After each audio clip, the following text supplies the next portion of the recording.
Imagine a vast silent darkness. This is space. It is cold and empty. Through this endless night a traveler journeys. It is not alive. It is a rock, a very big rock. It is a mountain of stone and ice, hurtling through the blackness. For millions of years it has been on a collision course. Its target is a small blue world, a world teeming with life. This traveler, an asteroid, moves faster than a speeding bullet. It has no sound, no warning lights. It simply flies, a silent messenger of doom on a path set by cosmic chance long, long ago. 66 million years ago, the Earth was a different place. It was a world ruled by giants. Dinosaurs walked the land. They had dominated the planet for over 150 million years. They came in all shapes and sizes. There were enormous long-necked sauropods peacefully munching on treetops. They were fearsome predators like Tyrannosaurus rex, the king of its time. Its powerful jaws could crush bone. The world belonged to them. They were the masters of their domain, a dynasty that seemed destined to last forever. They lived, they hunted, and they raised their young under a sun that had always been kind. On the vast plains of North America, a Tyrannosaurus rex patrols its territory. It is a magnificent and terrifying creature. Standing taller than a two-story building, its massive head is filled with teeth like railway spikes. Nearby, a herd of triceratops grazes peacefully.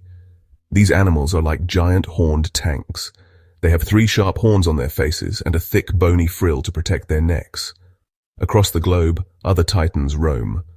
In South America, giant sauropods, like the Alamosaurus, stretch their incredibly long necks to reach the highest leaves on the tallest trees.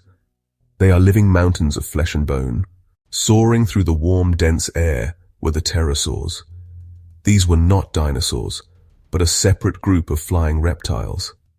Some were as small as a sparrow, others were giants. Quetzalcoatlus, with a wingspan as wide as a modern fighter jet, was the largest flying animal of all time. Beneath the waves of the Great Tethys Ocean, another spectacular world existed. The most fearsome predator of the seas was the Mosasaurus. It was a true sea monster, growing up to 15 meters long. The oceans were also home to other fascinating creatures.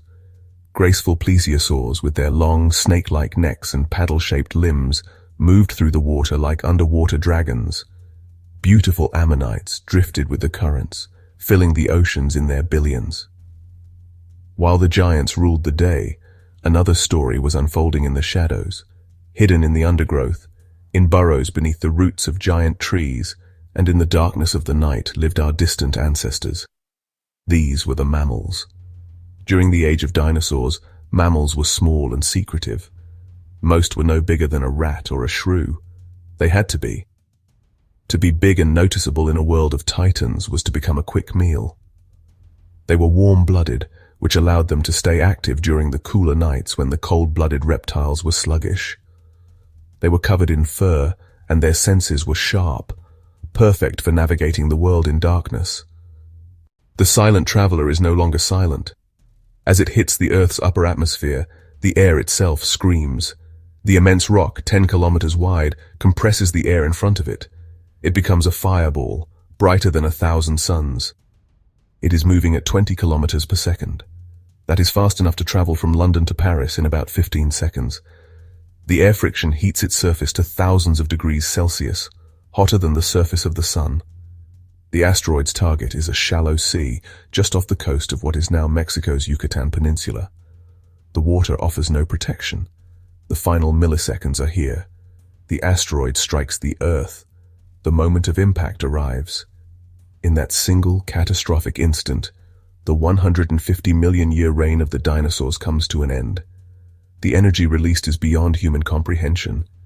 In less than a blink of an eye, the 10-kilometer wide rock from space vaporizes.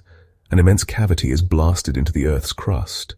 It is a wound over 20 kilometers deep and 100 kilometers wide. The impact sent a seismic shockwave of incredible power through the very heart of the planet. This was the entire planet ringing like a bell. On the opposite side of the planet, the ground would have convulsed violently. It threw incomprehensible amounts of material into the sky. Trillions of tons of pulverized and molten rock were ejected high above the atmosphere. These particles re-entered the atmosphere all over the globe, heating up due to air friction. The sky, everywhere on Earth, began to glow a dull, ominous red.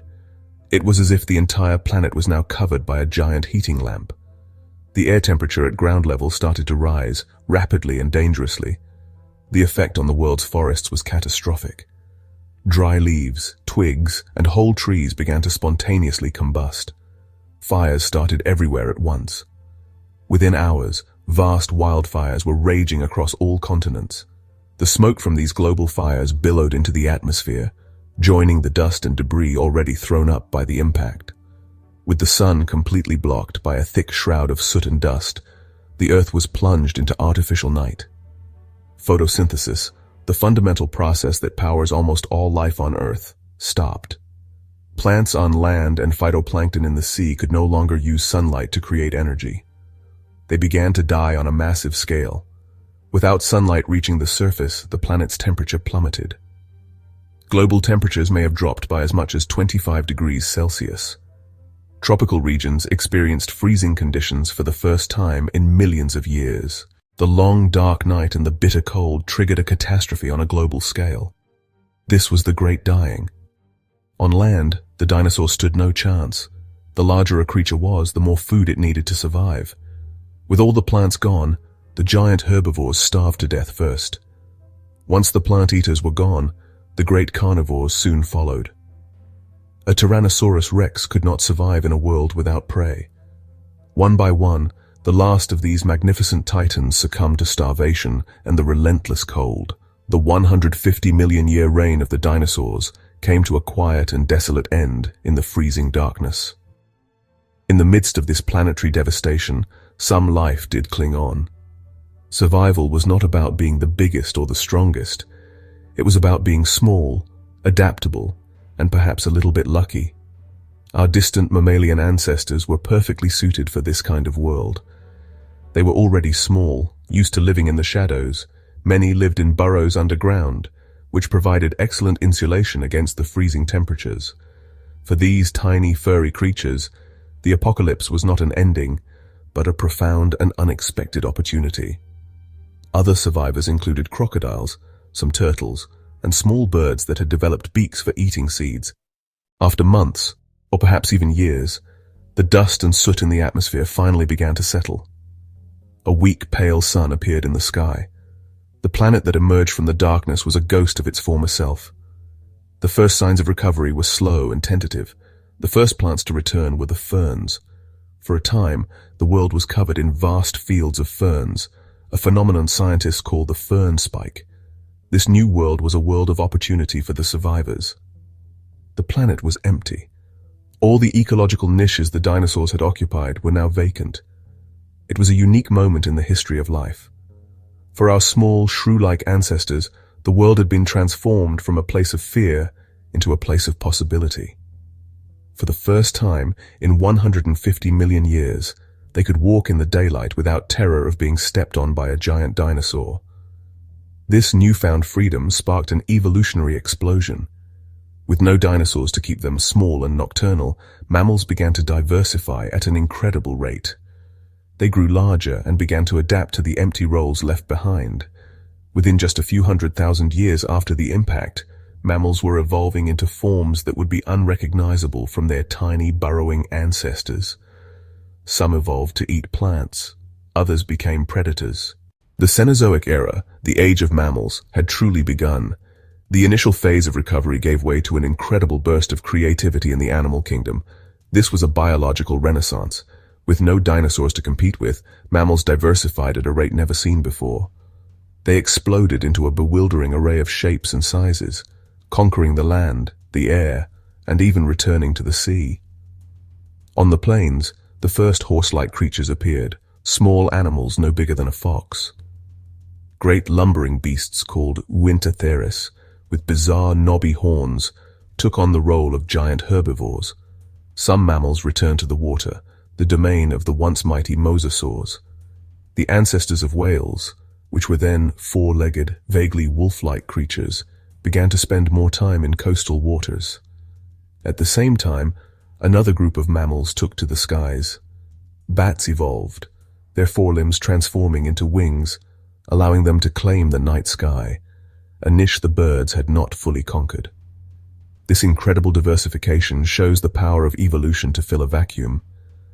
The asteroid impact created the biggest ecological vacuum in the last 250 million years.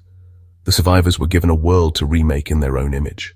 Among the incredible diversity of new mammals, one group is of particular importance to our own story.